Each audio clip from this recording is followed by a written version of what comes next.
श्रीमन्महागणाधिपतये नमः। श्री सरस्वत्यै नमः। श्री गुरुभ्यो नमः।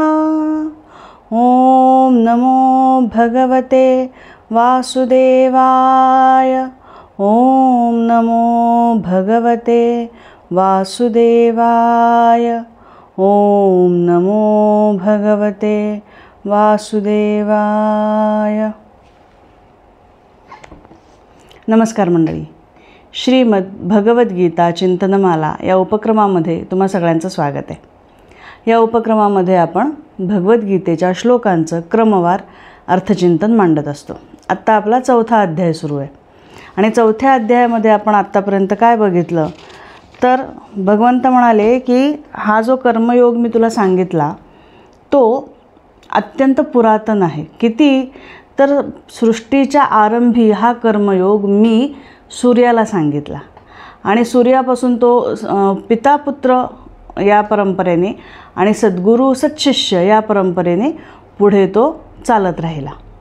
मग ती सगळी परंपरा आपण बघितली की विवस्वानाने कोणाला सांगितलं तर मनूला सांगितलं, मनूने इक्ष्वाकूला सांगितलं, अशा पद्धतीने ती परंपरा चालू राहिली।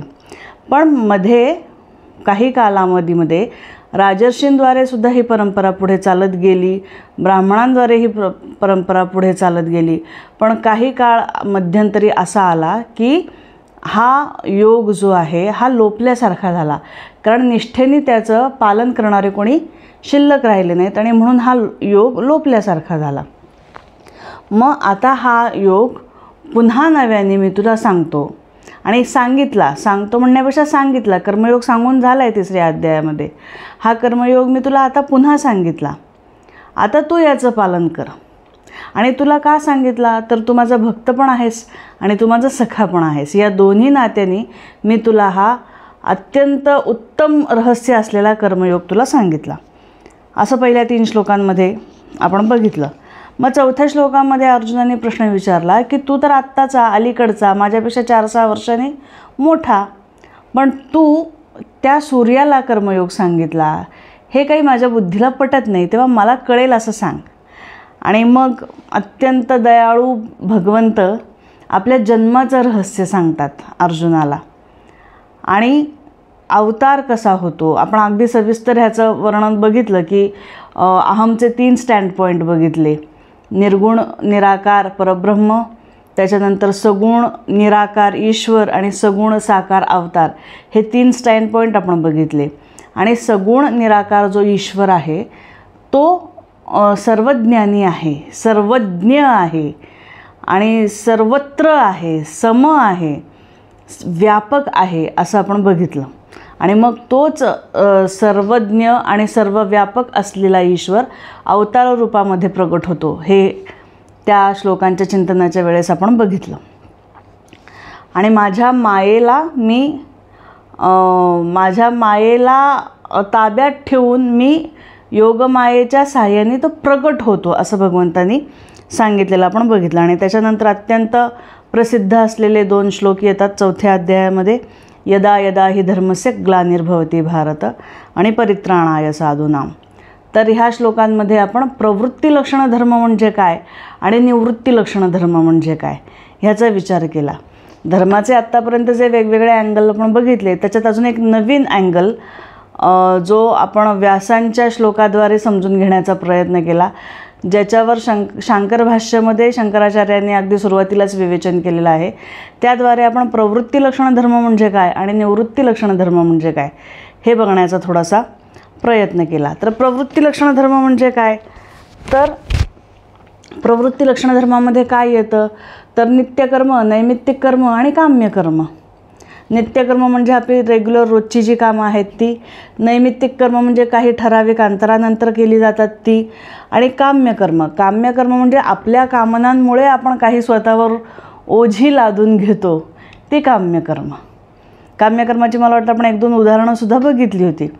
म्हणजे अजून एक काम्यकर्म म्हणजे काय स्पष्ट होण्यासाठी असेल तर आपल्या प्रत्येक कृतीमध्ये कोणाला काहीतरी दाखवून द्यायचं आहे का आपल्याला, किंवा काही गोष्टी स्वतःला सिद्ध करण्यासाठी करायच्या आहेत का, तर त्या काम्यकर्मांमध्ये येतात. म्हणजे कसं की माझ्या ओळखीत एक मुलगा आहे, तो 10वीत होता. तेव्हा त्याला असं विचारलं की बाबा रे, आता 10वीची परीक्षा आहे, बोर्ड आहे, तर काय अपेक्षा आहे तुझी, 10वीत तुला किती मार्क मिळायला पाहिजेत, असं त्याला विचारलं. तर त्यांनी उत्तर असं दिलं की माझ्या चुलत मावस आते मामे सगळ्या भावंडांमध्ये कोणालाच आजपर्यंत एवढे मार्क मिळाले नाहीत तेवढे मला मिळाले पाहिजेत. म्हणजे सगळ्या भावंडांमध्ये जास्त मार्क मला मिळाले पाहिजेत. आता हे काम्यकर्म आहे का? गोल काय असायला पाहिजे 10वीच्या परीक्षेचा किंवा मार्कांचा, की मला ह्या स्ट्रीमला जायचं आहे, म्हणजे मला मेडिकलला जायचं आहे किंवा इंजिनिअरिंगला जायचं आहे किंवा हॉटेल मॅनेजमेंटला जायचं आहे, तर मला अमक्या अमक्या एका फील्डमध्ये जायचं आहे. त्या फील्डमध्ये हे कॉलेज उत्तम आहे आणि त्या कॉलेजमध्ये माझं शिक्षण व्हावं असं मला वाटतं आणि त्या कॉलेजचा कट ऑफ इतका आहे, तर त्या कट ऑफपेक्षा जास्त मला मार्क मिळाले पाहिजेत आणि मला त्या कॉलेजमध्ये ॲडमिशन मिळायला पाहिजे, जेणेकरून मला माझ्या करिअरची दिशा नीट ठरवता येणार आहे. हे योग्य आहे. पण माझ्या भावंडांना जिथे कुणालाही मिळाले नाहीत त्याच्यापेक्षा जास्त मला मिळाले पाहिजेत, हे केवळ अहंकारवशात आलं जातं. ही केवळ दुसऱ्या पुढे स्वतःला सिद्ध करण्याची प्रक्रिया आहे आणि हे झालं काम्यकर्म. अशी छोटी छोटी गोष्टी, अशा छोट्या गोष्टी आपण आपल्यात चेक करून बघायच्या की इतरांना काही दाखवण्यासाठी, इतरांना काही सिद्ध करण्यासाठी आपण करतो आहे का. जे आपण इतरांना सिद्ध करण्यासाठी करतो आहे ती सगळी काम्यकर्म आहेत. मग ती सगळी काम्यकर्म त्याज्य ठरवायची आणि नित्य आणि नैमित्तिक कर्म जी आहेत ती निष्कामतेने करायची, जेणेकरून प्रवृत्ती लक्षणं धर्म स्वीकारतानाच, तो प्रवृत्ती लक्षणं धर्माचं पालन करत असतानाच आपण निवृत्ती लक्षण धर्माच्या दिशेने वाटचाल करू आणि इव्हेंच्युअली तेच आपल्याला मोक्षापर्यंत घेऊन जाईल. हा सगळा भाग आपण सविस्तर मागच्या एपिसोडमध्ये बघून आलेलो आहोत. एकदा उजळणी पुढच्या श्लोकांकडे जायच्या आधी म्हणून एकदा पुन्हा उजळणी आपण ह्या श्लोकांची केली.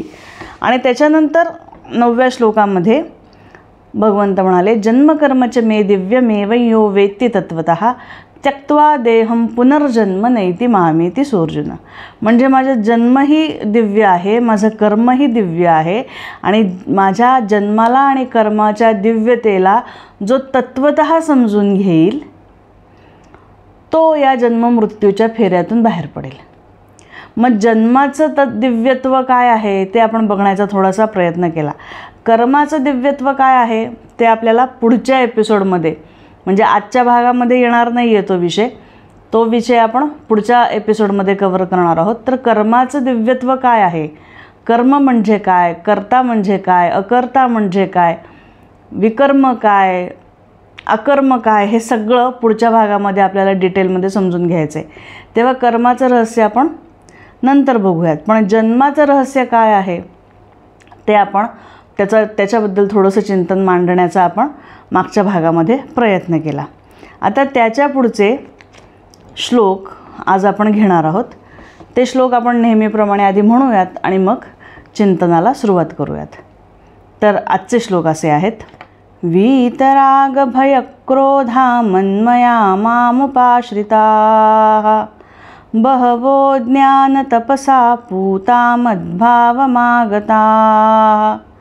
ये यथा मां प्रपद्यन्ते तांस्तथैव भजाम्यहम् मम वर्त्मानुवर्तन्ते मनुष्याः पार्थ सर्वशः काङ्क्षन्तः कर्मणां सिद्धिं यजन्त इह देवताः क्षिप्रं हि मानुषे लोके सिद्धिर्भवति कर्मजा चातुर्वर्ण्यं मया सृष्टं गुणकर्मविभागशः तस्य कर्तारमपि मां विद्य कर्तारमव्ययम्.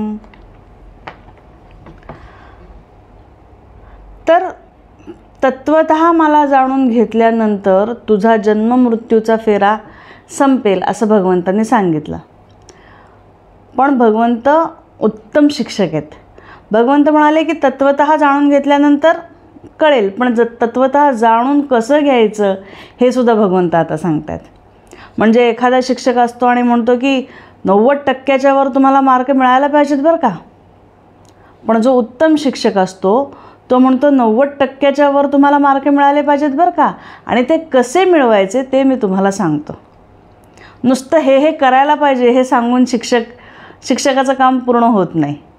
ते कसं करायचं हेही सांगावं लागतं. आणि भगवंत उत्तम शिक्षक आहेत.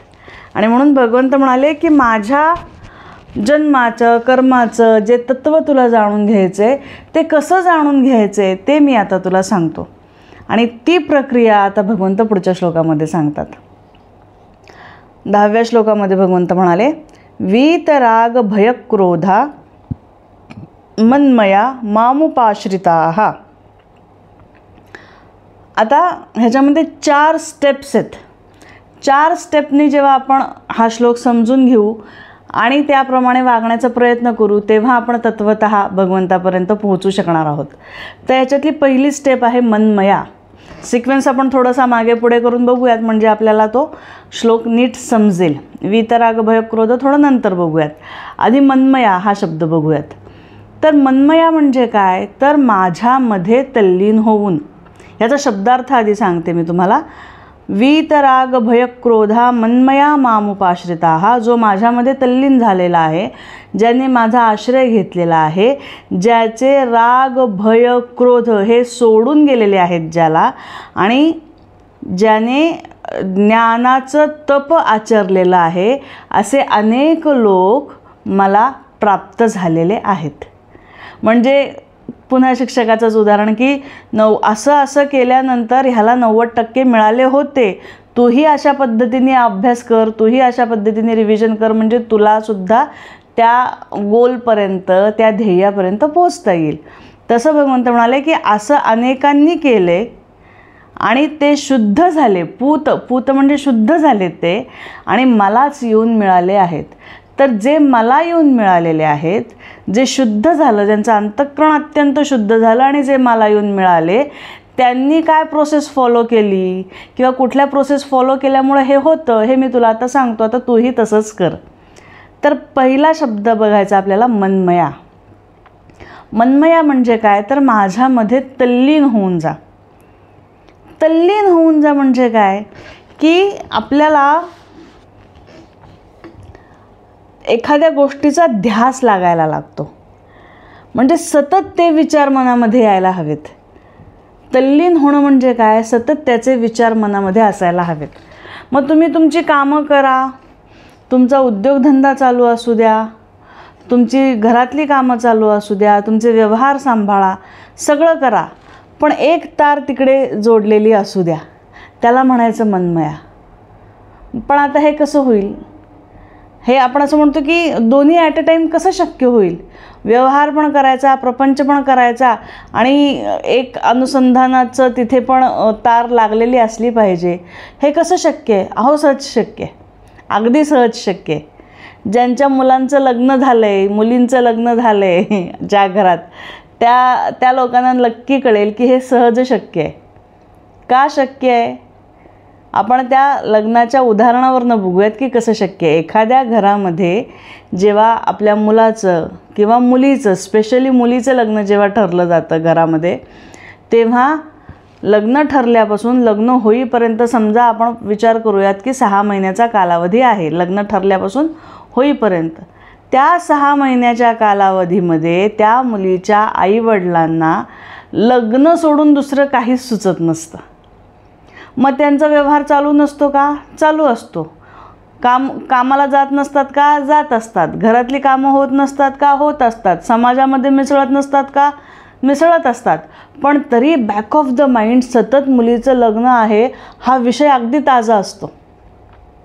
म्हणजे अगदी घरातल्या एखाद्या छोट्या मुलांनी सांगितलं की आई मला सायकल घ्यायची आहे, घेऊयात ना बाळा, ताईचं लग्न झाल्यावर घेऊयात, आत्ता खूप खर्च आहे, जरा खर्चाचा हिशोब बघूयात, आत्ता लगेच इतक्यात काही खर्च काढू नको, ताईचं लग्न होऊन जाऊ देत, मग करूया, घेऊयात तुला 1-2 महिन्यात.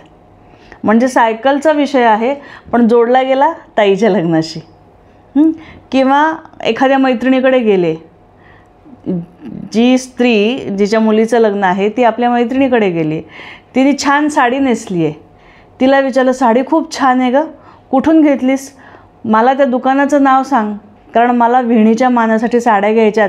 आमच्या पिंटीचं लग्न आहे ना आता, म्हणून त्याच्यासाठी मला साड्या हव्यात.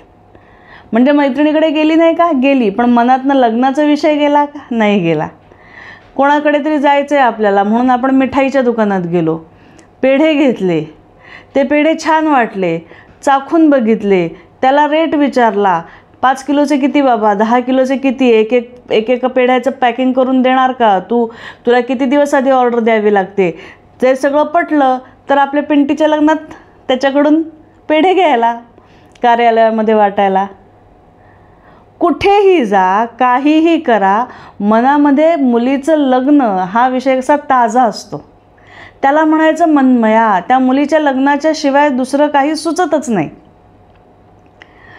सगळी कामं होत आहेत, सगळे व्यवहार होत आहेत, पण सगळे त्या मुलीच्या लग्नाच्या विषयाच्या आजूबाजूनीच फिरतात. तसं भगवंत म्हणाले की तुम्ही घरात सगळी कामं करा, व्यवहार करा, पण ते माझ्या म्हणजे त्या सगळ्या गोष्टीचा केंद्र मी असलं पाहिजे. त्या सगळ्या गोष्टीचा केंद्र परमात्मा असला पाहिजे आणि त्याच्या भोवतीनी भोवतीनी भोवतीनी तुमची कामं चालू द्यात. म्हणजे कसं?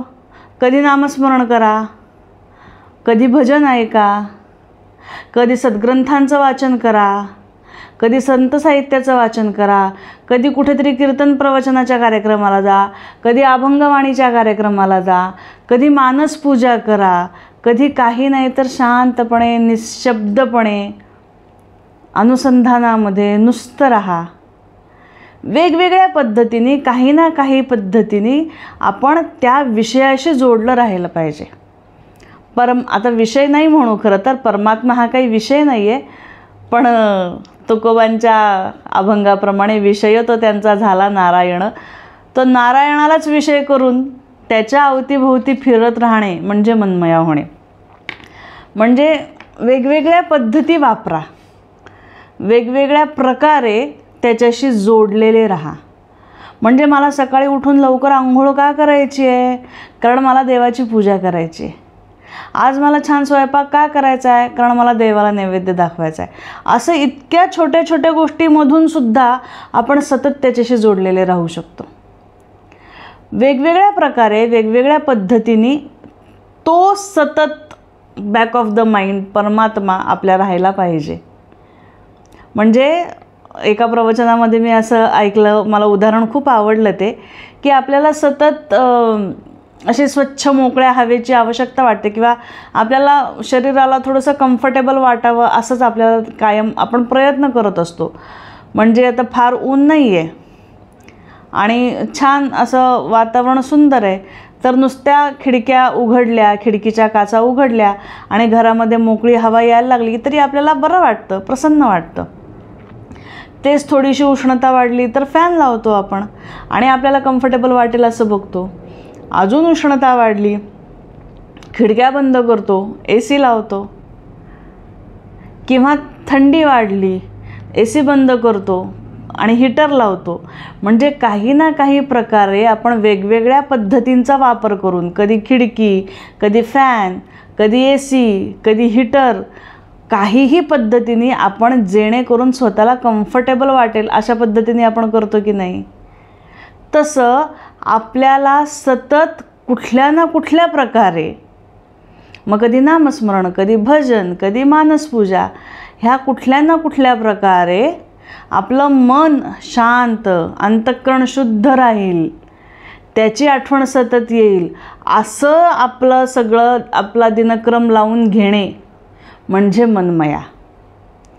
आणि जेव्हा मनमया जेव्हा आपण म्हणतो ना, तेव्हा आपल्याला त्याचा ध्यास लागायला पाहिजे. म्हणजे व्यवहारात सुद्धा जेव्हा एखाद्या गोष्टीचा एखादी गोष्ट आपल्याला शिकायची असते बघा, एखाद्याला गाणं शिकायचं असतं, तर ती व्यक्ती, म्हणजे माझ्या बहिणीचं उदाहरण सांगते तुम्हाला, ती जेव्हा गाण्याचा रियाज करते की ती जेव्हा एखादी चीज शिकते किंवा एखाद्या रागाचा अभ्यास करत असते, तेव्हा काय करते, ती स्वयंपाक करत असते, पण आरोह अवरोह, पलटे, ताना, आलाप हे सगळं गात गात तिचा स्वयंपाक चाललेला असतो.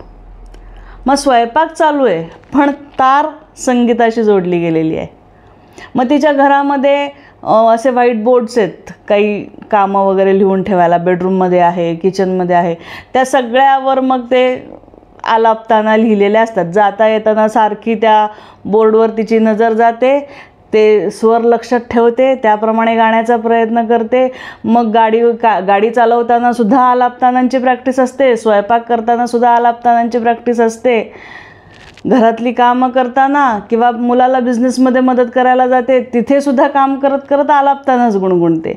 म्हणजे ह्या प्रकृतीमधल्या एखाद्या गोष्टीला जेव्हा आत्मसात करण्याचा आपण प्रयत्न करतो तेव्हा आपल्याला त्याचा ध्यास लागायला लागतो, त्याशिवाय ती आपल्याला अवगत होत नाही.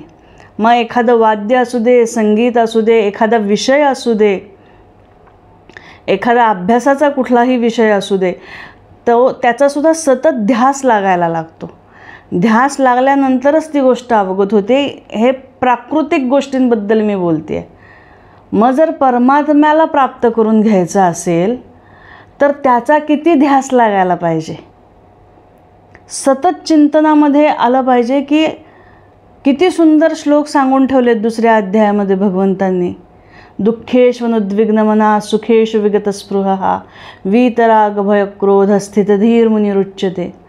अशी अवस्था माझी कधी येईल? हा ध्यास मला लागल्याशिवाय त्या अवस्थेच्या दृष्टीने माझं मार्गक्रमण होणारच नाही. यस् सर्वत्रानभिस्नेहस्तत्तत्प्राप्य शुभाशुभम नाभिनंदती न द्वेष्टी तस्य प्रज्ञा प्रतिष्ठिता. अशी माझी अवस्था कधी येणार आहे? हे सतत चिंतन असेल आणि त्या पद्धतीने मला जायचं असेल तर जे काही ह्याच्यामध्ये बाधक ठरतंय ना ते आपोआप माझ्याकडून दूर सारलं जाण्याची प्रक्रिया आपोआप नकळत सुरू होते. एखादा गोल ठरला की त्याला अनावश्यक असलेल्या गोष्टी आपोआप बाजूला पडतात, बाजूला टाकाव्या लागत नाहीत. म्हणजे आता मेडिकलचे जे अभ्यास करतात मुलं, त्यांना एवढा अभ्यास करायचा असतो की त्यांना बाकीच्या सगळ्या गोष्टी, पार्टी, आउटिंग हे सगळं आपोआप बाजूला पडलंच जातं, टाकावं लागत नाही, कारण त्यांचा गोल ठरला आहे. आपला गोल ठरलेला नसतो म्हणून ह्या सगळ्या गोष्टींना आपल्या जीवनामध्ये अस्तित्व असतं.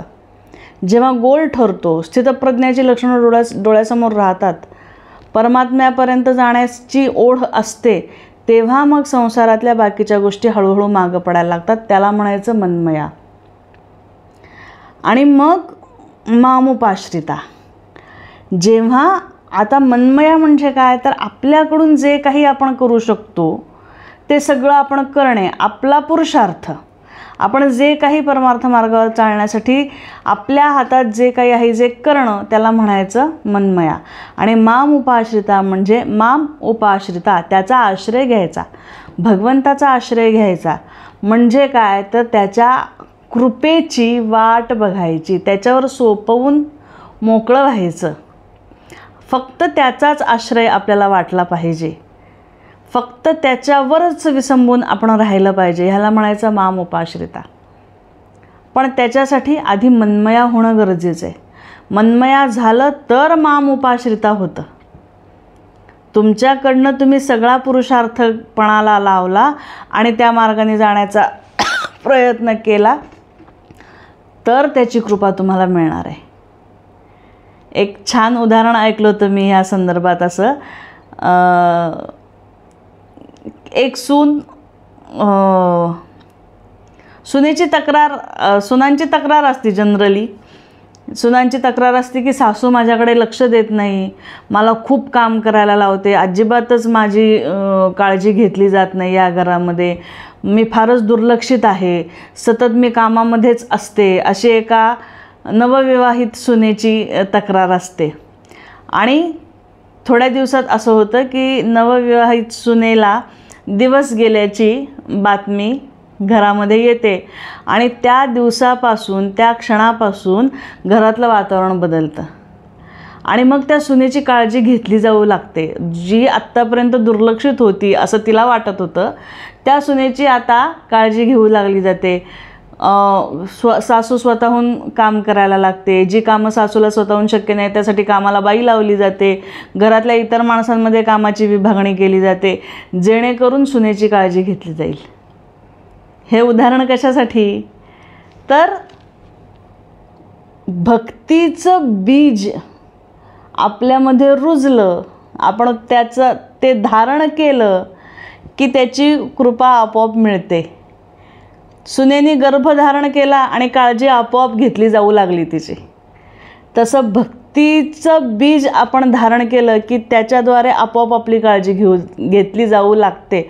आपणच जर आपल्याकडनंच काही प्रयत्न झाले नाहीत भक्तीच्या वाटेवर, आपल्यालाच त्याच्यापर्यंत जाण्याची इच्छा झाली नाही, तर त्याचं अकारण कारुण्य आणि अकारण कृपा आपल्यावर अनंत प्रकारे असतेच, पण ती आपल्याला कळतच नाही. पण विशेष जी कृपा आपल्याला मोक्षाप्रत घेऊन जाणार आहे ती तुमच्यापर्यंत कशी येणार आहे? त्याच्यामुळे मन्मया झालं की मामुपाश्रिता होणार आहे. मग आम्ही इतके दिवस करतोय, अजून कसा आम्हाला कृपेचा अनुभव येत नाही असं नाही आहे. ते थोडा कालावधी, आपले कठोर प्रारब्धसुद्धा असतात, तेही कट करून आपल्याला पुढे जावं लागतं. तर कृपा होणार असते, कृपा होत असते, तो बघण्याचा दृष्टिकोन पण आपल्याला जरा विकसित करावा लागतो. तर जेव्हा मन्मया होतं, मामुपाश्रिता होतं, त्यानंतर तिसरी स्टेप येते वीतराग भयक्रोध. वीत म्हणजे सोडून घेणे, सोडून जाणे. आणि काय सोडून जातं? तर राग, भय आणि क्रोध. आता राग म्हणजे, संस्कृतमध्ये राग म्हणजे आसक्ती, भय आणि क्रोध. ह्या तीन गोष्टी जो मन्मया झाला, ज्याला भगवंताचा आश्रय मिळाला, त्याच्यापासून ह्या तीन गोष्टी लांब जातात. आसक्ती, भय आणि क्रोध. आसक्तीची एक सुंदर व्याख्या ऐकली मी मध्ये. तर ते म्हणाले की एखाद्या व्यक्तीची किंवा घटनेची, परिस्थितीची आपण सतत आठवण काढत राहतो, इच्छा नसताना सुद्धा. म्हणजे आपल्याला त्या व्यक्तीबद्दल विचार नाही करायचा आहे, त्या घटनेबद्दल विचार केला की आपल्याला त्रास होतो आहे, त्या परिस्थितीचा विचार केला की आपल्याला त्रास होतो आहे, तरीही इच्छा नसतानासुद्धा त्या गोष्टी डोक्यामध्ये सतत फिरत राहतात. त्याला म्हणायचं आसक्ती.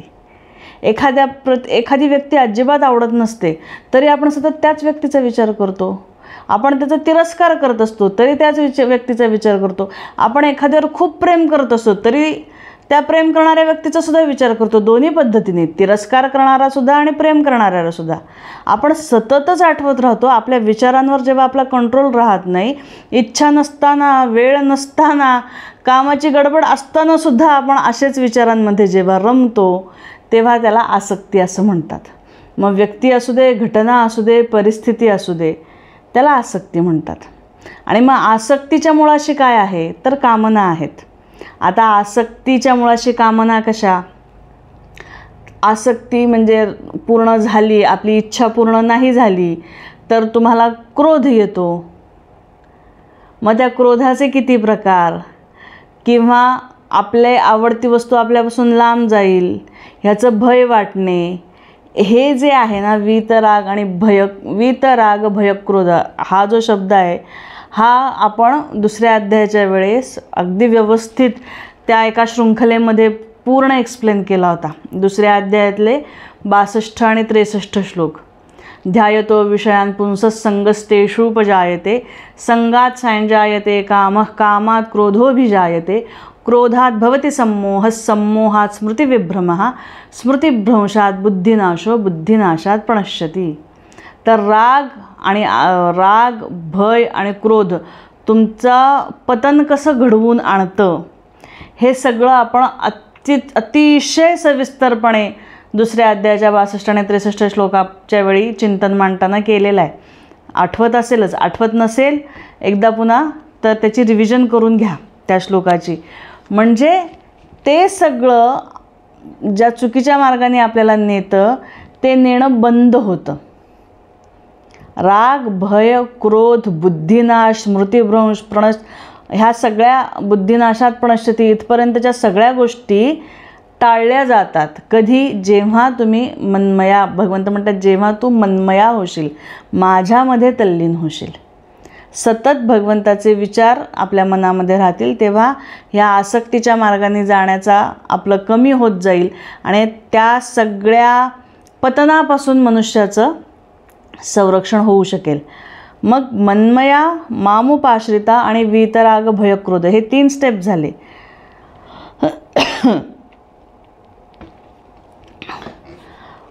आणि मग असं झाल्यानंतर पुढच्या श्लोकामध्ये, पुढच्या ओळीमध्ये भगवंत म्हणतात, बहवो ज्ञान तपसा पूता मद्भाव मागताहा. बहवो म्हणजे खूप, अनेक. ज्ञान तपसा असे अनेक ज्ञान तपस्वी होऊन गेलेत, जे पूत म्हणजे शुद्ध झालेत. आणि शुद्ध होऊन ते कसे झाले तर मद्भावम आगताहा, माझ्याच मला येऊन मिळाले. मद्भाव म्हणजे माझ्या भावाला येऊन मिळाले. माझा भाव म्हणजे माझं तत्व, परमेश्वराला ते जाऊन मिळाले. शुद्ध अंतःकरणाचे लोक ज्यांनी ज्ञानाचं तप केलं असे अनेक मला आत्तापर्यंत येऊन मिळालेले आहेत, जे मन्मया, मामुपाश्रिता, वीतराग, भयक्रोध या स्टेपने आलेले आहेत. आता बहवो ज्ञान तपसा, ज्ञान तपसा हा शब्द खूप महत्त्वाचा आहे. कारण कसं आहे, ज्ञान आणि माहिती यामध्ये फरक आहे. फरक कसा की रोज व्यायाम केल्याने शरीर सुदृढ राहतं ही माहिती आहे. पण जेव्हा मी 1 महिनाभर सतत व्यायाम करेल आणि त्या व्यायामानंतर माझ्या शरीरामध्ये मला काही चांगले पॉझिटिव्ह बदल दिसतील, तेव्हा आता मला त्याचं ज्ञान झालेलं आहे की हो, व्यवस्थित व्यायाम केला की शरीराला त्याचा फायदा चांगला होतो, शरीर सुदृढ राहायला मदत होते, ऊर्जा वाढते, ताकद येते, आळस कमी होतो, एनर्जेटिक वाटतं. हे सगळं आता माझा अनुभव आहे. आता ही कोरडी माहिती नाही आहे. आता मी 1 महिना व्यायाम करून बघितलं आहे, त्याच्यामुळे आता ते ज्ञान झालं, ते आता कळलं मला. पण आता त्या ज्ञानाचं तप व्हायला पाहिजे. म्हणजे आता मी अखंडपणे पुढच्या आयुष्यात कधीही व्यायाम सोडता कामा नये, तर त्या ज्ञानाचं तप झालं. म्हणजे आधी माहिती असते, मग त्याचं ज्ञान होतं आणि मग त्या ज्ञानाचं तपामध्ये रूपांतर व्हायला लागतं. असं जर झालं तर त्याचा लॉंग टर्मला तुम्हाला फायदा होतो. तर नाहीतर 1 महिना केला आणि सोडून दिलं तर पुन्हा त्या ज्ञानाचा उपयोग काहीच नाही, त्याचा तुम्हाला फायदा काहीच नाही झाला. म्हणून जे ज्ञान तुम्हाला आहे त्याचं आचरण करण्याचं तप करावं लागतं. आणि जेव्हा ज्ञानाचं तप होतं तेव्हा मग परमेश्वर आपल्याला किंवा सुलभ होतो असं म्हणूयात, किंवा त्या ज्ञानाच्या तपामुळे अंतःकरणाची शुद्धता वाढत जाते. आणि अंतःकरण शुद्ध झालं की परमेश्वर दूर नाही. कारण त्याचं तत्वतः मागच्याच श्लोकामध्ये जसं भगवंत म्हणाले की तत्वतः भगवंत आणि आपण एकच आहोत. त्याच्यामुळे भगवंताचं तत्त्व जाणून घेणं आणि आपलं तत्त्व जाणून घेणं एकच आहे. म्हणजे आपण म्हणून परमात्मा प्राप्तीसाठी असं म्हणतात नित्यप्राप्ताची प्राप्ती आहे. दुसरीकडून कुठून प्राप्त करून घ्यायचा नाही आहे भगवंत आपल्याला नित्य प्राप्त आहे. परमात्मा आपल्याला नित्य प्राप्त आहे.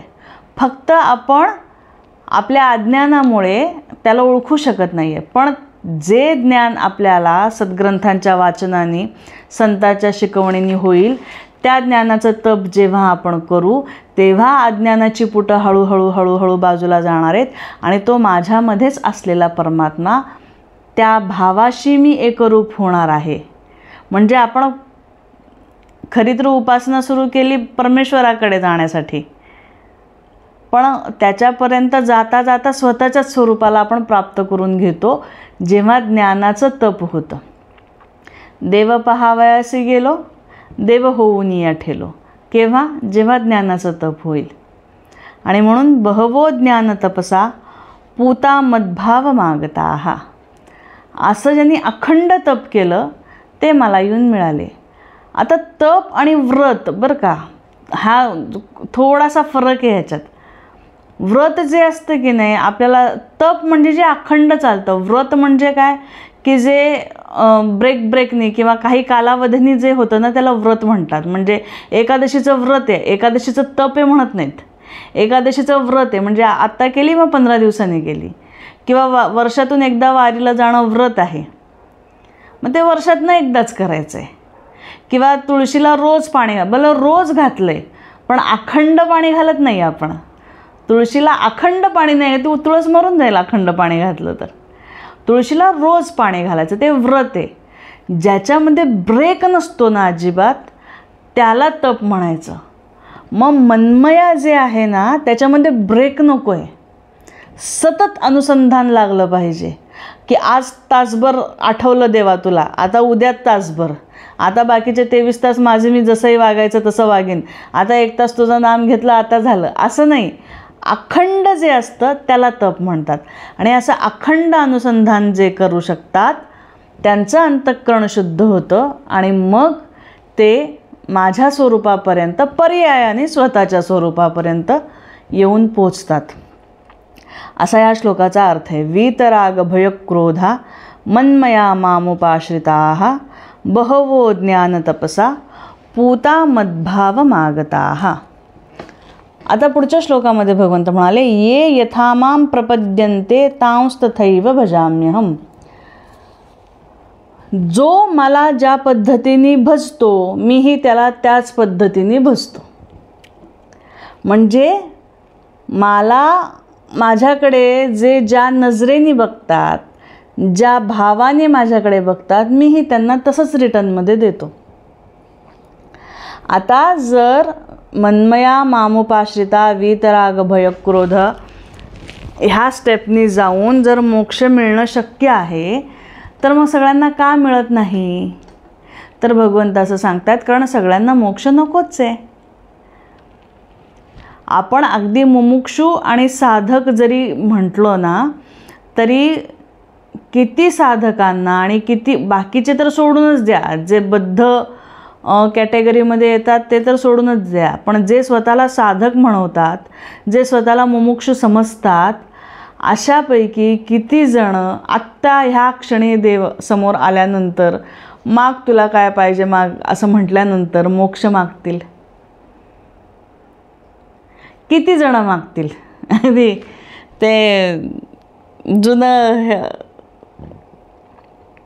सुलोचनाचं बहुतेक गाणं आहे ना मोलकर्णी पिक्चरमधलं, देव जरी मज कधी भेटला माग हवे ते माग म्हणाला, म्हणेन प्रभू रे माझे सारे जीवन देई मम बाळाला.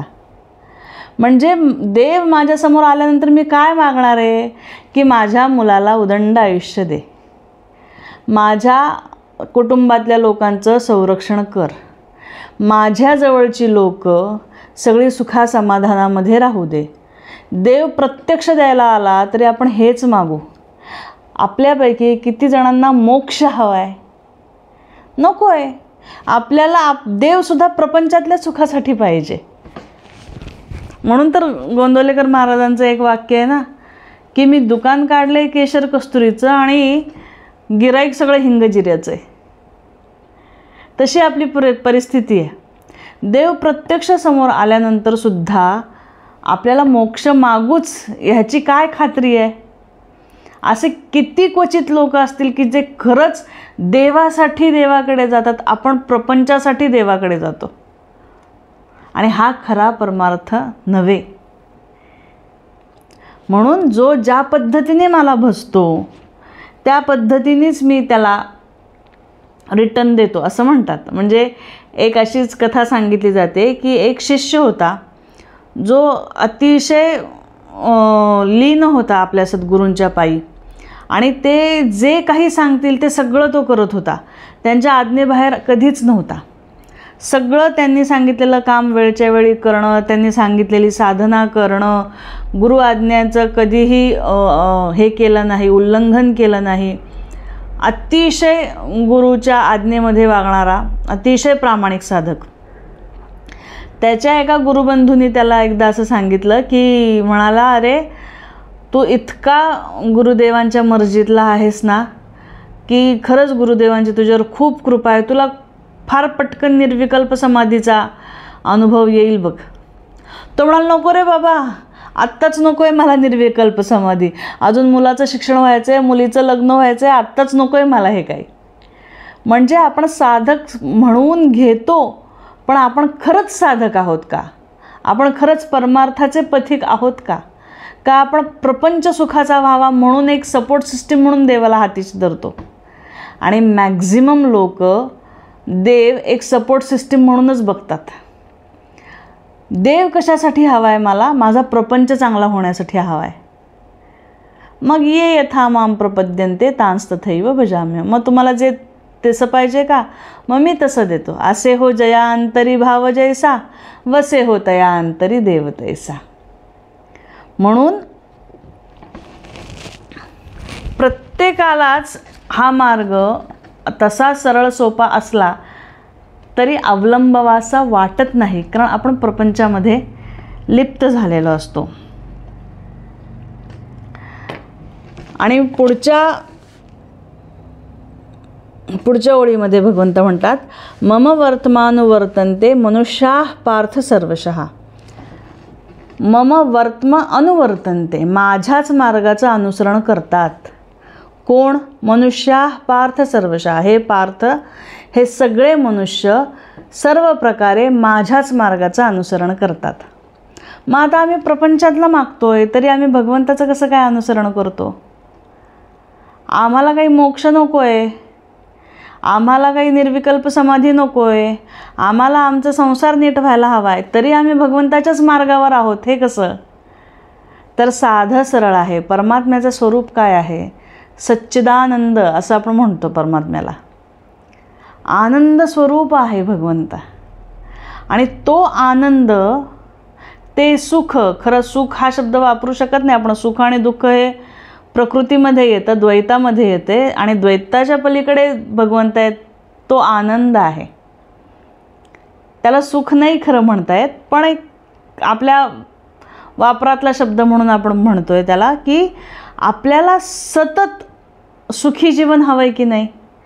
की नाही महिन्याचे 15 दिवस सुखी चालेल आणि 15 दिवस दुःखी चालेल, किंवा महिन्याचे 29 दिवस सुखी चालेल आणि 1 दिवस दुःखी चालेल, असं चालेल का? नाही, आपल्याला 30 दिवस सुख पाहिजे. किंवा मग एक काही लोकांकडनं सुख मिळेल आणि काही लोकांकडनं दुःख मिळेल, असं चालेल का? नाही, आपल्याला सगळ्यांकडून सुख मिळेल, सुख पाहिजे. किंवा ह्या ठिकाणी सुख आहे, भारतामध्ये सुख आहे, परदेशात मध्ये गेल्यावर दुःख चालेल का? नाही, आम्हाला प्रत्येक ठिकाणी सुख पाहिजे. आम्हाला प्रत्येक वेळी, प्रत्येक ठिकाणी, प्रत्येक माणसाकडून, प्रत्येक घटनेकडून सदा सर्वत्र सर्व काळ सुख पाहिजे. का? कारण परमात्म्याचं स्वरूप आहे, आनंद स्वरूप आहे तो. आणि आपण आणि भगवंत परमात्मा तत्वतः एक असल्यामुळे आपलंसुद्धा स्वरूप आनंदरूप आहे. आणि त्या आनंदाच्या शोधामध्ये आपण भटकत असतो. फक्त तो आनंदाचा स्रोत आपल्यामध्ये आहे हे आपल्या लक्षात न येता आपण बाहेर त्या आनंदाचा शोध घेतो. म्हणजे शोध आपण आनंदाचाच घेतोय, फक्त जिथं घ्यायला पाहिजे तिथे घेत नाही, जिथे नाही आहे तिथे घेतो. एक शेर होता, काय बरं तो, कस्तुरी कुंडल बसे मृग फिरे वनमाही. कस्तुरी कुंडल बसे मृग फिरे वनमाही, कितना मुश्किल है तय कर पाना. नाही, मला आठवत नाही एक्झॅक्टली. कस्तुरी कुंडल बसे मृग फिरे वनमाही, कितना मुश्किल है तय कर पाना, खुद से खुद की दूरी.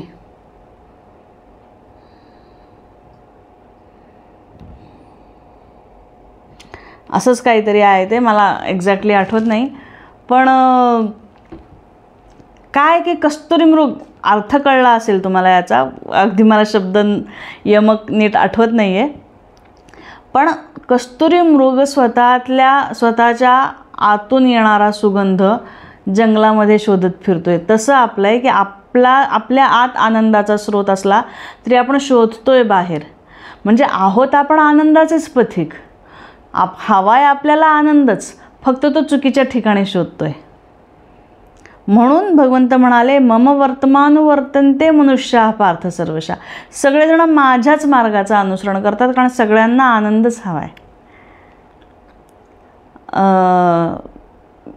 मला वाटतं नामदेव महाराजांचा अभंग आहे, सुखासाठी करीसी तळमळ, तरी तू पंढरीसी जाय एक वेळ, मग तू अवघाची सुखरूप होसी, जन्मोजन्मीचे दुःख विसरसी, मग तू अवघाची सुखरूप होसी. सुख हवंय पण शोधायचं कुठे हे माहीत नाही, एवढाच प्रश्न आहे. परमेश्वर सुखाचा सागर आहे आणि त्या सुखाच्या सागराची आपल्याला ओढ आहे.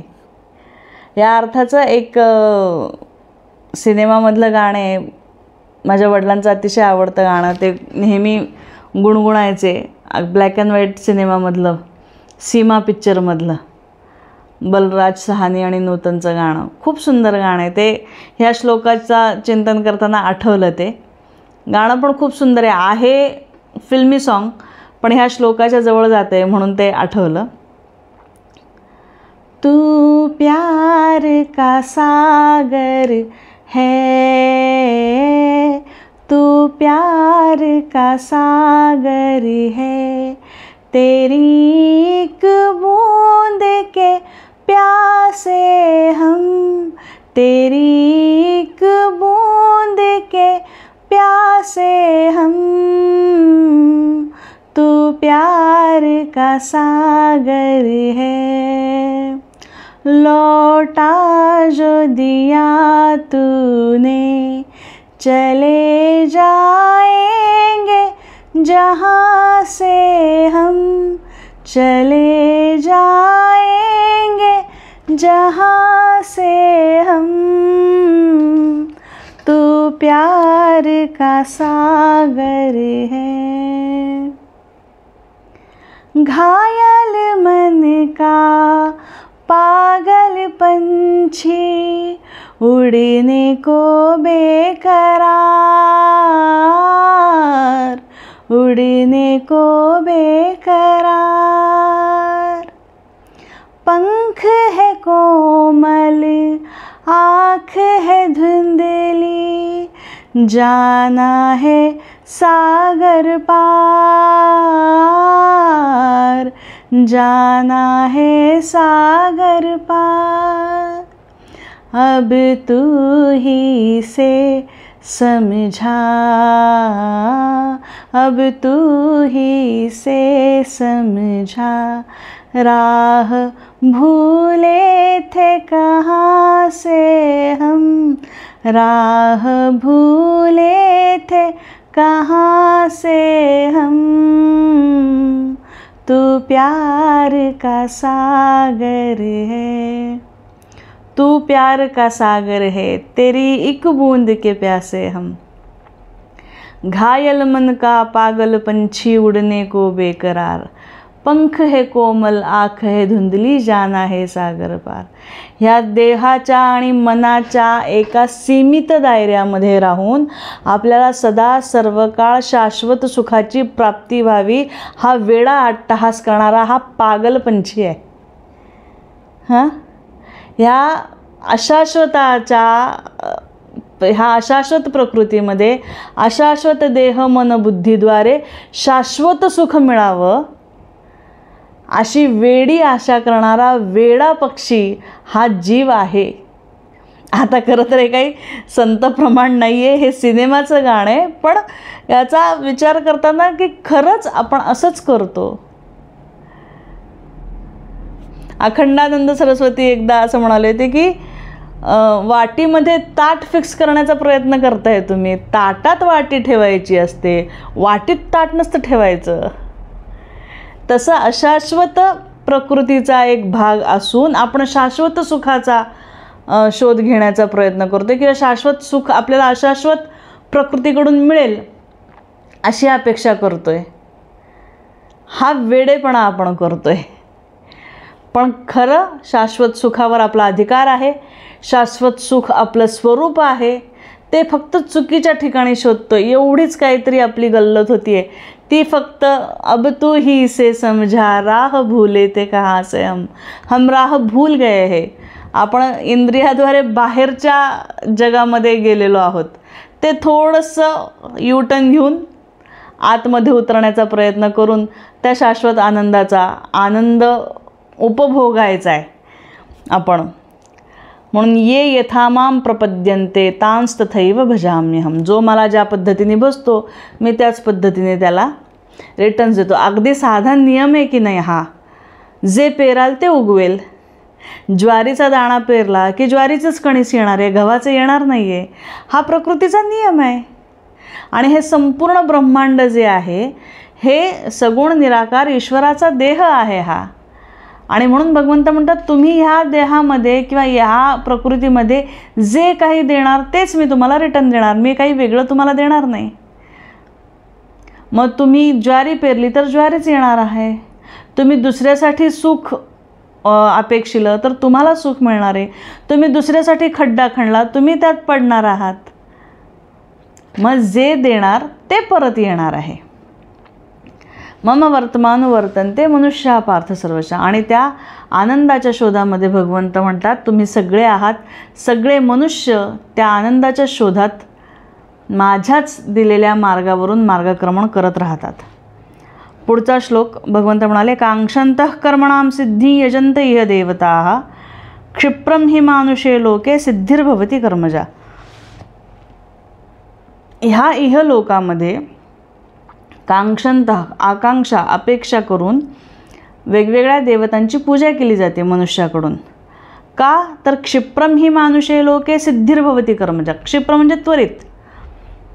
त्वरित ह्या मनुष्य लोकामध्ये कर्माची सिद्धी होते. आता वेगवेगळ्या देवतांची उपासना करून त्याद्वारे आपण त्यांची कृपा प्राप्त करून आपल्या प्रपंचातल्या काही गोष्टी सुखकर होण्यासाठी जे प्रयत्न करतो त्याचाही इथे एक शब्दार्थ म्हणून आपल्याला असं बघता येईल की जर आपल्याला धनाची आवश्यकता असेल तर माता लक्ष्मीची आपण उपासना करतो. विद्येची आवश्यकता असेल तर सरस्वती मातेची उपासना करतो.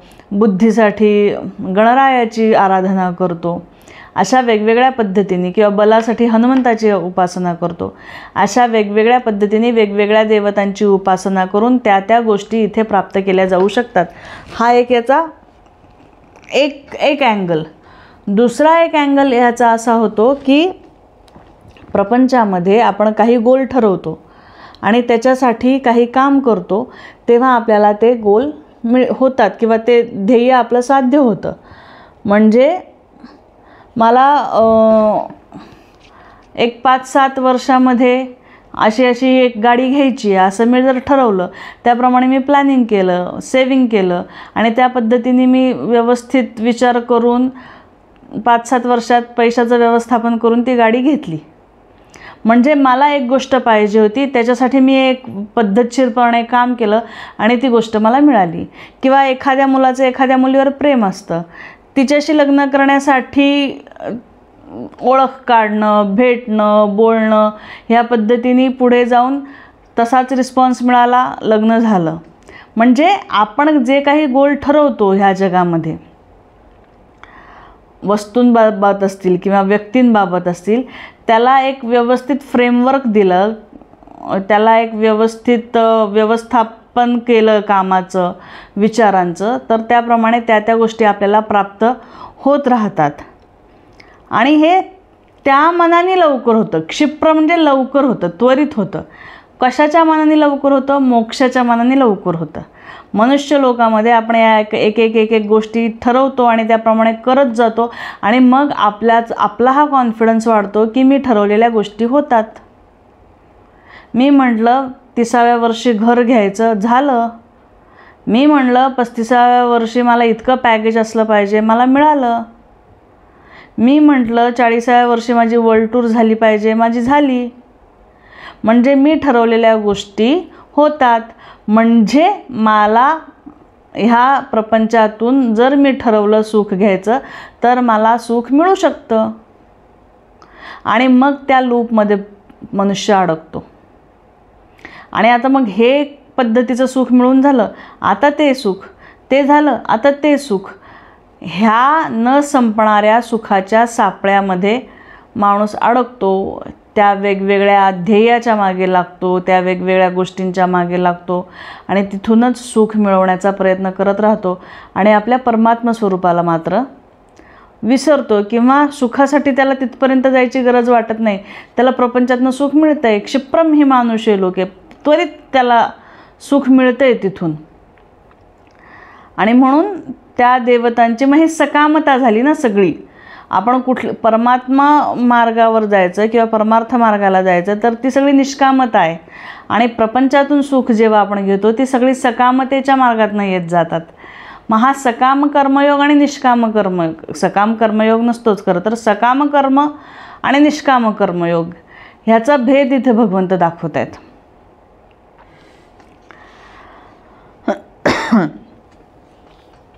आता पुढचा जो 13वा श्लोक आहे तो जरा कॉन्ट्रोवर्शियल आहे, कारण फार नीट न समजून घेता वरच्यावर वाचून त्याचा अर्थ काढून तो जातीवाचक आहे किंवा हिंदू धर्मग्रंथामध्येच जातीवाद आहे असं अनेक लोक गदारोळ करतात.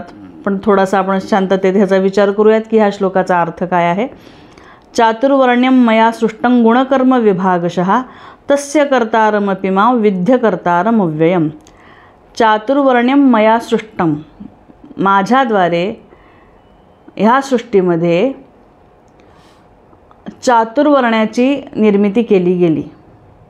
या प्रकृतीमध्ये चातुर्वर्ण्याची निर्मिती माझ्याद्वारे केली गेली. आणि ती कशी केली तर गुणकर्म विभागशः, गुण आणि कर्म ह्या 2 आधारांवर 4 वर्णांची निर्मिती झालेली आहे. आता गुण आणि कर्म ह्याच्यावर झाली म्हणजे काय, 4 वर्ण कुठले आपल्याला माहिती आहेत. ब्राह्मण, क्षत्रिय, वैश्य आणि शूद्र हे 4 वर्ण. ह्या 4 वर्णांची निर्मिती गुण कर्म विभागशः, गुण आणि कर्माच्या आधारावर झाली. गुण कुठले तर सत्व, रज आणि तम हे 3 गुण आहेत आपल्याला माहिती आहे. ह्या 3 गुणांच्या कॉम्बिनेशननी 4 प्रकार झाले. आता ते कसे तर जेव्हा सत्वगुण हा प्राधान्याने असतो किंवा प्रभावी असतो, असं आपण साधारण टक्केवारीमध्ये आपल्याला समजण्यासाठी आपण असं बघूयात की साधारण 60-65% वर जेव्हा सत्वगुण असेल, 25-30% रजोगुण असेल आणि उरलेले काय 10-15% असतील ते तमोगुण असेल, तेव्हा हे जे कॉम्बिनेशन येतं ते ब्राह्मण वर्णाचं कॉम्बिनेशन झालं. मग अशा व्यक्तीमध्ये काय असतं तर शमदमाचं पालन तो व्यक्ती करतो, दान करतो, अध्ययन करतो, अध्यापन करतो, चिंतन करतो, मनन करतो, अभ्यासाकडे किंवा गोष्टींच्या रिसर्च करण्याकडे त्याचा कल जास्त असतो. हा ब्राह्मण वर्णाचा व्यक्ती. तेच आता रजोगुण प्रधान झाला. एक 60-65% रजोगुण आहे, त्याच्या खालोखाल 25-30% सत्वगुण आहे आणि त्याच्या खालोखाल जर तमोगुण असेल तर असा व्यक्ती क्षत्रिय वर्णाचा झाला. म्हणजे त्याला देशासाठी समाजासाठी काहीतरी करावं असं वाटतं. मग असे सैन्यामध्ये असतात अशी लोक, किंवा राजकारणामध्ये असतात, समाजकारणामध्ये जे खरोखर समाजाला बदलवण्यासाठी समाजाच्या हितासाठी जे काम करू शकतात असे क्षत्रिय वर्णाचे असतात. आता रजोगुण तेवढाच राहिला 60-65 आणि सत्वगुण प्रधान होता. म्हणजे रजोगुणाच्या खालोखाल जो सत्वगुण होता त्याच्याऐवजी आता तमोगुण झाला. म्हणजे 60-65% रजोगुण, 25-30% तमोगुण किंवा 30% तमोगुण आणि अगदी 5-7% काय उरले असतील ते अगदी थोडका सत्वगुण. असा जेव्हा असतो तेव्हा तो वैश्य झाला. कारण आता त्याच्यामध्ये ॲक्टिव्हिटी खूप आहे. रजोगुण म्हणजे खूप क्रियाशीलता आहे त्याच्याकडे. क्षत्रियामध्ये पण क्रियाशीलता आहे, पण त्याच्या खालोखाल सत्वगुण असल्यामुळे त्याला तो निस्वार्थ आहे. तो देशासाठी समाजासाठी काहीतरी करू इच्छितो. पण जेव्हा रजोगुणाच्या खालोखाल तमोगुण येतो तेव्हा स्वार्थीपणा येतो त्याच्यामध्ये. मग व्यापार, उदीम, स्वतःची उन्नती घडावी, स्वतःचा व्यवसाय वाढावा, ह्याच्यासाठी काम करतो तो मनुष्य. त्याला वैश्य म्हणायचं. मग तो दानधर्मसुद्धा करतो, पण तो दानधर्म करतानासुद्धा त्याचा असा असतो की मी इथे ह्या ठिकाणी इतकं दान देतोय, त्याचा फायदा मला ह्या नाही त्या प्रकारे माझ्या व्यापारामध्ये होईल, किंवा मी दान दिले हे लोकांना कळलं पाहिजे, जेणेकरून माझी प्रतिष्ठा वाढेल, जेणेकरून माझं नाव वाढेल, आणि ते वाढलेलं नाव, ती वाढलेली प्रतिष्ठा माझ्या व्यापाराला फायदेशीर ठरेल. तो झाला वैश्य वर्ण. आणि शूद्र म्हणजे आता तमोगुण 60-65% आहे, त्याच्या खालोखाल रजोगुण आहे आणि सत्वगुण नगण्य आहे, त्याला म्हणायचं शूद्र.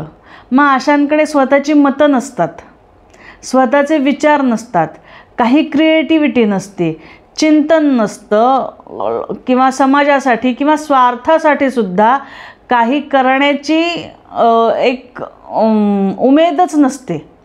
मग अशा लोकांना त्यांच्याकडनं काम करून घ्यावं लागतं. म्हणजे त्याला सांगायचं हे काम कर, की मग तो करतो. त्याला स्वतःच्या डोक्याने काम करणं जमत नाही, मग तो शूद्रवर्ण झाला.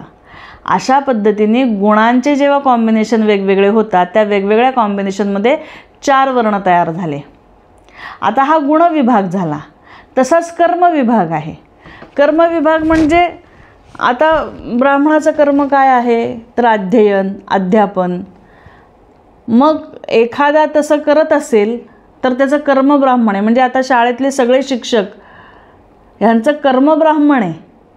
मग त्यांचा वर्ण कुठलाही असू दे, पण त्यांचं कर्म ब्राह्मण आहे. सैन्यामध्ये उभे राहिलेले लोक, त्यांचा वर्ण कुठलाही असू दे, त्यांचं कर्म क्षत्रियाचं आहे. अशा पद्धतीने गुण आणि कर्म ह्या पद्धतीने ह्या 4 वर्णांची विभागणी केली जाते. आता जसं शाळेचं आपण म्हटलं तर तिथे कर्म आणि वर्ण ह्यांच्या कॉम्बिनेशनमधून माणसाचं वागणं होत राहतं. म्हणजे आता समजा शाळा आहे, शाळेमधले सगळे शिक्षक आहेत, त्या सगळ्या शिक्षकांचं कर्म काय आहे तर ब्राह्मण कर्म झालं, बरोबर. कारण ते अध्ययनाचं काम करत आहेत, शिकवण्याचं काम करत आहेत. अध्यापक आहेत, ते अध्यापनाचं काम करत आहेत, ते सगळे शिक्षक आहेत, म्हणून ते ब्राह्मण झाले, कर्मानी ब्राह्मण झाले. पण त्याच्यामध्ये एखादा वर्णानी पण ब्राह्मण आहे आणि कर्मानी पण ब्राह्मण आहे, असा जो शिक्षक असेल ना, तो एकदा इकडे मुलांना शिकवेल आणि एकीकडे आपल्या PhDचा अभ्यास करेल. तो कर्मानी पण ब्राह्मण आहे आणि वर्णानी पण ब्राह्मण आहे.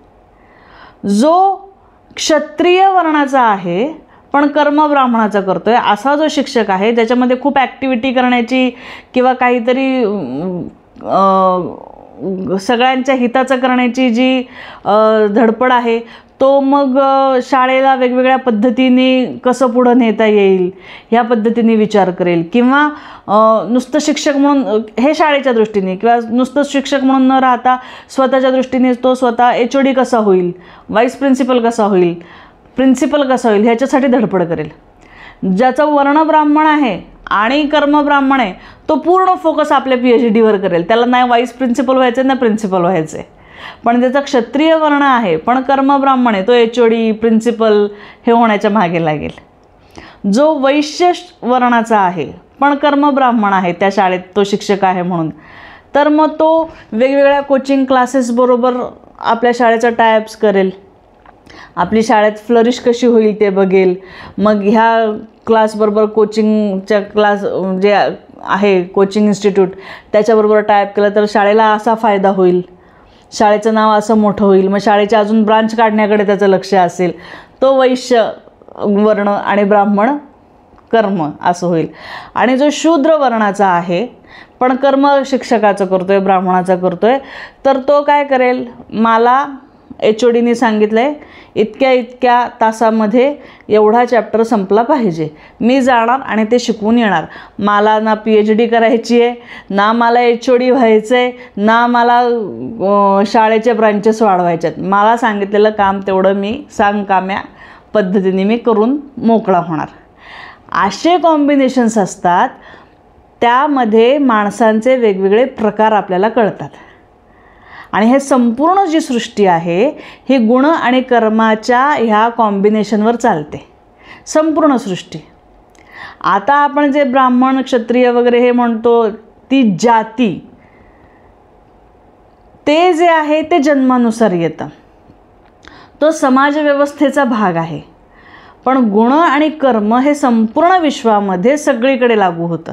ही संपूर्ण सृष्टी ह्या 3 गुणांमार्फत चालते. म्हणजे अगदी झाडामध्ये सुद्धा ब्राह्मण जातीची झाडं वेगळी, क्षत्रिय जातीची झाडं वेगळी, प्राणी पक्ष्यांमध्ये सुद्धा असे आहेत, काही रिसर्च आहेत. म्हणजे पिंपळ ब्राह्मण वर्णाचा किंवा चिंच वैश्य असे सुद्धा आहेत म्हणतात. म्हणजे ही संपूर्ण सृष्टी ह्या कॉम्बिनेशनमध्ये चालते. म्हणून ह्या सृष्टीची रचना 4 वर्णांमध्ये गुण आणि कर्माच्या हिशोबाने मी केली असं भगवंत म्हणतात. आता हे एक पद्धतीने नीट चालू राहावं म्हणून मग आपण आता कोणीही कुठलीही कामं करते. पूर्वी कसं कुंभाराचा मुलगा तेच काम पुढं करणार, चांभाराचा मुलगा तेच काम पुढे करणार, ब्राह्मणाचा मुलगा त्याचंच आपला जो व्यवसाय आहे तोच पुढे करणार, अशा पद्धतीने होत होतं. पण आता सगळेच आपापल्या हिशोबाने कोणीही कुठलाही व्यवसाय, कुठलीही उपजीविकेचं साधन आता करू शकतो आहे. पण हे सगळं करत असताना वर्णसंकर होणार नाही याच्याकडं फार काळजीपूर्वक लक्ष द्यावं लागतं, अन्यथा समाजाचा ऱ्हास होतो. कसा ऱ्हास होतो? वर्णसंकर हा विषय पहिल्या अध्यायामध्ये आलेला आहे, अर्जुन विषाद योगमध्ये आलेला आहे. तर त्याच्यामध्ये अर्जुन म्हणाला होता की जेव्हा सगळे क्षत्रिय ह्या युद्धामध्ये मारले जातील तेव्हा क्षत्रिय स्त्रिया दुसऱ्या वर्णातल्या पुरुषांबरोबर संबंध ठेवतील आणि वर्णसंकर होईल, अशा पद्धतीने एक श्लोक आलेला आहे वर्णसंकरचा पहिल्या अध्यायामध्ये. तर वर्णसंकर का चांगलं नाही? तर आता ह्या गुण आणि कर्म ह्याच्या प्रमाणे जर आपण विचार केला तर आपल्याला लक्षात येईल की वर्णसंकर किती घातक आहे. म्हणजे जर एखादा मुलगा ब्राह्मण वर्णाचा आहे, ज्याचं सत्वगुण 60-65% जास्त आहे, आणि एखादी मुलगी वैश्य वर्णाची आहे जिचा रजोगुण 60-65 आहे आणि शिवाय तमोगुणाचा त्याला आधार आहे, अशा दोघांचं लग्न होऊन जी संतती निर्माण होईल ती ना व्यवसाय नीट करू शकेल ना चिंतन नीट करू शकेल. कारण आता त्याच्याकडे ब्राह्मणाचं तेज पण राहिलं नाही आणि वैश्याचा व्यवहारीपणा पण राहिला नाही. आता त्याला ना व्यापार नीट जमणार आहे त्या मुलाला आणि ना ब्राह्मणाचं काम नीट जमणार आहे. किंवा क्षत्रिय आणि शूद्र ह्यांचा संकर झाला तर त्याच्याकडं क्षात्र तेजही राहणार नाही आणि कोणी सांगते तसं काम करण्याची पण शक्ती राहणार नाही. म्हणजे ह्या संकरामुळे काय होतं, सगळे गुण असे एकमेकामध्ये ते सगळे होऊन त्याची प्युरिटी कमी कमी होत जाते थोडक्यात. आणि मग जो समाज येतोय ना तो कुठल्याच एका धडवर्णाचा राहत नाही. सगळ्या वर्णांची आवश्यकता असते समाज नीट चालवण्यासाठी. जसं ब्राह्मणांची आवश्यकता आहे उत्तम शिक्षक तयार व्हावेत म्हणून, तसंच क्षत्रिय खूप आवश्यक आहेत. बॉर्डरवर आपले सगळे क्षत्रिय उभे आहेत म्हणून आपण सुखी आहोत. तसंच टाटा, अंबानी, बिर्ला सारखे व्यावसायिकसुद्धा आपल्यासाठी खूप महत्त्वाचे आहेत, त्यांनी समाजाची उन्नती होते. तसंच शूद्र जे आपल्याला प्रत्येक ठिकाणी हॉस्पिटल्स असू दे, शाळा असू दे, अगदी घरकामामध्ये सुद्धा आपल्याला सगळ्यांची हेल्प, आपल्याला हाऊस हेल्प मिळते. त्याच्याशिवाय आपण आपल्या करिअरमध्ये पुढे जाऊ शकत नाही. म्हणजे आपल्याला सगळ्या वर्णांची, एक समाज व्यवस्थित राहण्यासाठी सगळ्या वर्णांची आवश्यकता आहे. पण जेव्हा वर्णसंकर होतो तेव्हा कुठलाच वर्ण धड आपलं काम करू शकत नाही आणि मग समाजाचा ऱ्हास व्हायला सुरुवात होतो. आणि म्हणून वर्णसंकर हे खूप चुकीचं आहे. म्हणजे अगदी रेसकोर्समध्ये घोडे धावतात ना, तर अशाच घोड्यांना तिथे घेतलं जातं ज्याच्या मागच्या 9 पिढ्यांमध्ये किंवा 9 जनरेशनमध्ये मिक्सिंग झालेलं नाही आहे असेच घोडे रेसकोर्सवर धावायला मिळतात. कुठल्याही घोड्याला तिथे घेत नाहीत, कारण ती प्युरिटी पाहिजे. तसं आपला समाजसुद्धा नीट राहण्यासाठी वर्णसंकरापासून लांब राहिलं पाहिजे, हा एक मुद्दा आहे. पण हा जो गुणकर्म आणि गुणकर्म विभागचा जो मुद्दा भगवंतांनी सांगितलेला आहे तो तिन्ही गुणांच्या कॉम्बिनेशनने सांगितला आहे. जाती व्यवस्थेवर अजिबात इथे भाष्य केलेलं नाही आहे. ह्याचा वापर राजकारणी लोक जाती व्यवस्थेसाठी लावून घेतात, पण तसा तो इथे नाही. साधा सरळ व्यवस्थित अर्थ आहे. त्याला उगाच राजकीय स्वरूप देऊन गोंधळ माजवण्याचा लोक करतात प्रयत्न. असो, तो भाग आपला नाही. तस्य कर्तारमपि मां विद्य कर्तारम अव्ययम. ह्या सगळ्याची जरी मी निर्मिती केली असली तरी मला तू अकर्ता जाण. आता अकर्ता, अकर्म हा सगळा भाग आता इथून पुढे सुरू होणार आहे. जन्म कर्मच मे दिव्यम.